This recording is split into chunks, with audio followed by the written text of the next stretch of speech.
રાજકોટ નાગરિક સહકારી બેંકની ચૂંટણીનું શાંતિપૂર્ણ માહોલમાં મતદાન ચાલી રહ્યું છે।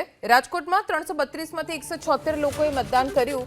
અત્યાર સુધીમાં 54% મતદાન નોંધાયું છે। તો આ તરફ જેતપુર મતદાન મથકમાં પણ જેતપુર, ધોરાજી, ઉપલેટા, જૂનાગઢના મતદારોએ મતદાન કર્યું। જેતપુર મતદાન મથકમાં કુલ 42 મતદારો છે। જેતપુર મતદાન મથક ઉપર પૂર્વ ધારાસભ્ય પ્રવીણ માકડિયા, પૂર્વ જિલ્લા પ્રમુખ મનસુખ ખાચરિયાએ પણ મતદાન કર્યું। જ્યોતિન્દ્ર મહેતાની સહકાર પેનલ અને કલ્પક મણિયારની સંસ્કાર પેનલ વચ્ચે ચૂંટણી જંગ છે। જો કે નાગરિક બેંકની ચૂંટણીને લઈ હાઈ પ્રોફાઇલ મતદારોના અલગ અલગ નિવેદન સામે આવ્યા। અમુક મતદારોએ કહ્યું ચૂંટણી થવી જોઈએ, અમુક મતદારોએ કહ્યું નાગરિક બેંકમાં ચૂંટણી થાય તે દુઃખદ બાબત। हाई प्रोफाइल गणाती राजकोट नागरिक सहकारी बेंकनी चूंटणीमां 332 अत्यार सुधीमां 176 जेटला मतदान पड्या छे। अत्यारे दृश्यो बतावशुं। चूंटणी विभागना अधिकारीओ द्वारा अत्यारे मतदाननी जे प्रक्रियाओ हाथ धरवामां आवी छे। सवारथी लई अत्यार सुधीनी अंदर राजकोटना अग्रणी उद्योगपतिओ, वेपार धंधा साथे जोडायेला अग्रणीओ, राजकीय सामाजिक अग्रणीओ छे ते हाई प्रोफाइल मतदारो छे। अत्यार सुधीनी अंदर 332 मांथी 176 मतदारोए अलग राजकोट सहित अलग अलग शहरोनी अंदर मतदान कर्युं छे। अहींया जे मतदारो छे तेमनी साथे पण आपणे वात करवानो प्रयास करीशुं। थोड़ीवार पहेला ज राजकोट जिल्ला कलेक्टर जे मुख्य चूंटणी अधिकारी छे ते पण अहींया पहोंच्या हता। तमे शुं कहेशो, आ चूंटणीने आप कई रीते जुओ छो? चूंटणी छे, चूंटणीनी रीते जोवानी।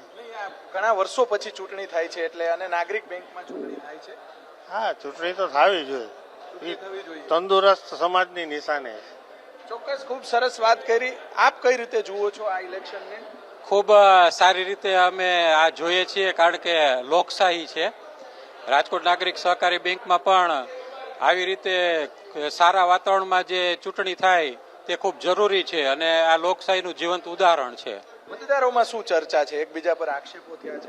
ના, એ તો એવી કોઈ ચર્ચા નથી, કારણ કે આ તો બધું જે ભાગરૂપ ચૂંટણીના ભાગરૂપે થતું જ હોય છે। બાકી ખૂબ સારું વાતાવરણ છે એમ। ચોક્કસ, આપ કાકા વડીલ છો, નાગરિક બેંકમાં વર્ષો પછી ચૂંટણી થઈ રહી છે, આપ કઈ રીતે જુઓ છો? ચૂંટણી જે થઈ રહી છે થોડીક દુઃખદ બાબત છે। ન થાત તો વધારે સારું હતું, પણ થઈ રહી છે એટલે હવે મત આપવા આવ્યા છીએ।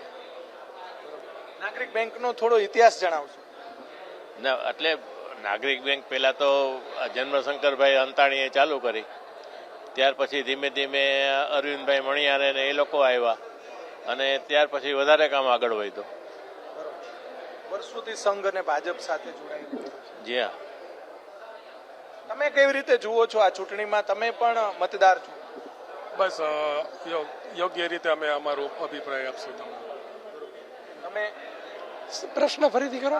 તમે કઈ રીતે ચૂંટણીને જુઓ છો? ઘણા વર્ષો પછી ચૂંટણી થાય છે અને એકબીજા ઉપર આક્ષેપ પણ થયા છે। બરાબર, ચૂંટણી શું કામ થાય છે એ જયારે ખરેખર વિચારવું પડશે, કારણ કે કોઈ પણ વ્યક્તિ જયારે સત્યની વાત લઈને બહાર આવે તો એને સત્તા માટે આવું બધું કરે છે એ કેવું બહુ સહેલું છે, પણ એનું બેકગ્રાઉન્ડ જાણવું પડે કે ભાઈ કેટલા વખતથી પ્રશ્નો ચાલે છે।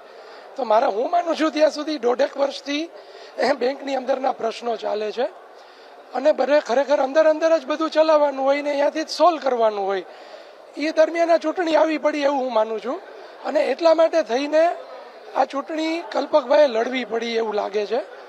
અને કલ્પકભાઈ એવું ચિત્રિત કરવામાં આવ્યું છે કે એ સંઘ કે ભાજપ સામે લડે છે, એવું તો બિલકુલ છે નહીં ભાઈ। કલ્પકભાઈનું ફેમિલી સંઘ ભાજપનું મૂળ છે, તો કલ્પકભાઈ એક સત્ય માટે લડે છે, સામે કોણ લડે છે એ બતાડી શકાય એમ નથી, કારણ કે એની વાત સાચી છે એટલે આવું ચિત્ર ઊભું કરવામાં આવ્યું છે। એટલે હું આ ચૂંટણીને એ રીતે જોઉં છું કે ભાઈ આ બેંક છે, બેંકને આરબીઆઈના નિયમ મુજબ ચલાવવી જોઈએ અને એ સત્ય માટે કોઈક લડે છે તો એટલીસ્ટ એટલું નક્કી થાય કે ભાઈ આમાં હયા કરવા વાળા લોકો નથી અને નિયમ પ્રમાણે ચાલવા માટે પણ કોઈ અવાજ ઉઠાવી શકે છે। ચોક્કસ, ભાઈએ ખૂબ સરસ વાત કરી અને બેંકની અંદર ખરેખર આવું જ હોવું જોઈએ, આરબીઆઈના નિયમ મુજબ બેંક ચાલવી જોઈએ, કોઈ પણ બેંક હોય। આ નાગરિક સહકારી બેંકની અંદર 3.5 લાખ જેટલા સભાસદો જોડાયેલા છે, સાથે સાથે ડેલિગેટની આજે ચૂંટણી છે, મામા ભાણેજની લડાઈ છે અને આ લડાઈમાં કોણ જીતશે તે આગામી મંગળવારના રોજ ખબર પડશે। કેમેરામેન શુભ આશિયાની સાથે પરાક્રમસિંહ જાડેજા, એબીપી અસ્મિતા, રાજકોટ।